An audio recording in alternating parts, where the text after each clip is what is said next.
ভারতীয় সরকারকে বাংলাদেশের স্বার্থ তুলে দিয়েছে। এরই পরিপ্রেক্ষিতে আমরা বাংলাদেশ ছাত্র ইউনিয়ন সহ সমমনা যে বেশ কয়েকটি দল ছিল তারা বারবার আমরা রাস্তায় প্রতিরোধ করেছি, আন্দোলন সংগ্রামে দেখেছি, মামলা হামলার শিকার হয়েছি। আপনারা জানেন বাংলাদেশের যে পররাষ্ট্র নীতি ছিল সেই নীতি হচ্ছে কারো সাথে বন্ধুত্বপূর্ণ, সবার সাথে বন্ধুত্বপূর্ণ সম্পর্ক, কারো সাথে বৈরিতা নয়।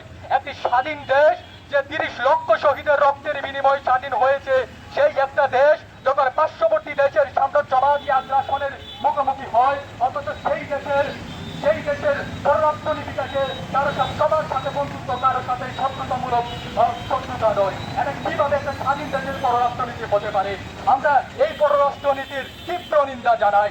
বাংলাদেশ 1971 সালে একবার স্বাধীন হয়েছে, 2024 সালে একটা ফ্যাসিস্ট সরকারকে বুকের রক্ত দিয়ে এই দেশের আপামর জনসাধারণ উৎখাত করার মাধ্যমে বর্তমানে যে নতুনত্বের ডাক এসেছে, সেই নতুনত্বের ডাকে সাড়া দিয়ে আমাদের যে ভুল এবং ভ্রান্তিতে পড়ে যে পররাষ্ট্র নীতি, সেই এবং প্রত্যেকটা বছর বাংলাদেশের কিছু অংশ